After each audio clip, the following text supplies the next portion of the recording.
Wiecie, nie zdążyła się przeblic, bo chwila co wylazła ze fligra i chciała wam posprawiać, co przywiezła. Wiecie, że ja kolekcjonuję instrumenty i samą takie dwie żaby. Żaba hop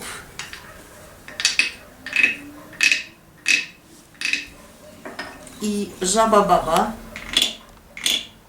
Ona jakby tak bardziej srogo, nie? Skąd Jerzek przywiezła? To są żaby z Tajlandii, z dżungli właściwie, z takiego miejsca, które się mianuje Klongi. Co to są Klongi? Na rzece, która płynie przez Tajlandię, która się mianuje Chao Phraya, w dżungli są takie, ja by padała, że wsienie i no, że one są na palach jeszcze mesklimy, nie, z tego cuga, tego fligra dżaźni, one są na palach, te wielkie chałupy i to stoi dyrekt na wodzie, ale jak tam je targ, i to się nazywa klongi, jak tam je targ, no to oni takimi łódkami pływają po tych odnogach tej Chao Phryi i handlują czym się do, no i te żaby tam u nich kupiła. Najbardziej mnie tam śmieszyło, że mają takie, baby mają takie kapelusze, choby nasz abażur. Taką konstrukcja z drutów i ten kapelusz on nie przylega do głowy i no on je na tej konstrukcji z drutów dyrekt jak ze sztej lampy. A po co są te żaby? Oni mi padali, że te żaby są po to, żeby przywabiać inne żaby, bo oni je ponoć tam żerą. No nie wiem, czy to nie jest taka gotka dla turystów, nie, że się głupio dała nabrać, ale mam żaby, hopa i baby. Co mam jeszcze? Wiecie, teraz wszystko idzie u nas kupić. I o taką kaczka widziała też normalnie na targu u nas. Nawet ludziska nie wierzą, jak się to mianuje, padają na to, że to są przeszkadzajki. No faktycznie, ale mi tak to zaklikał rano nad uchem, to by go chyba zaczasło, ale wiertarka przebiją wszystko. To sam jest zaś z Meksyku, bo wiecie, w tej to Chao Phryi, to tam wody je potąd, nie? Żyją na wodzie, a to się nazywa zaklinacz deszczu. Posłuchajcie. Jutro będzie loło.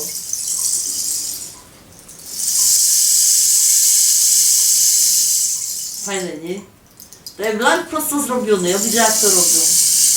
To jest taka próżna tuba i sam na obwodzie tej tuby do driny są powtykane takie choćby wykałaczki i driny są jakieś albo żwirek, albo jakieś nasiona i jak one lecą, to one się o te wykałaczki rozbijają i dowodzą taki dźwięk, tak choby deszcz lał, nie?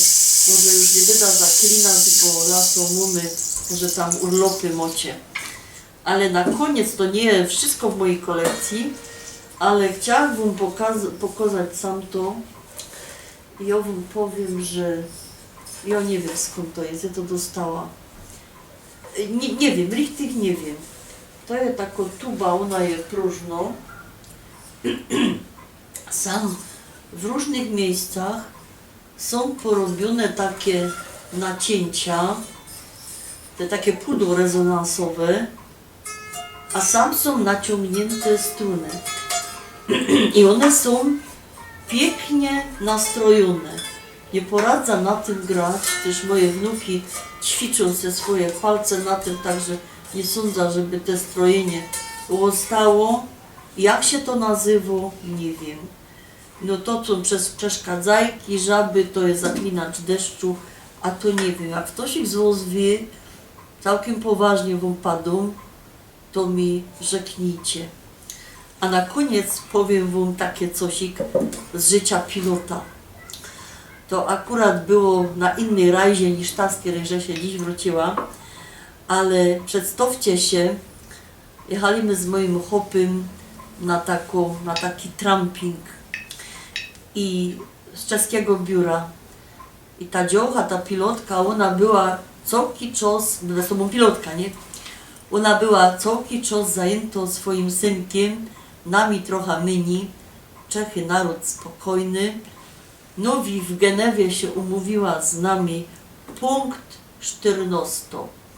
My stoimy, czekamy, unej nie ma, nie, piźną się chce do Haźla, no i trafiła, bo niemiecki znał, ale te Czechy to tak stoły, nie, boroki tam niektóre też znodły. I jak już minęło 45 minut, ona przyleciała, zadyszano i padło do nas tak, promięte, myśmy se sami stracili, sami stracili, nie? Nikt ich nie stracił. A te Czechy padają, no ja, to jest dobry. I takie mocherskie, że wyście przyszli. I ja się postanowiła uczyć języka czeskiego, bo to jest fajny naród, oni mają taki dystans, Poloki by zaraz pisały jakieś donosy, podpisy zbierały, ja to znowu robiła jako pilot, a one, no ja, no fajnie, żeście przyszli, nie. To już jada na następną rajza, trzymajcie kciuki.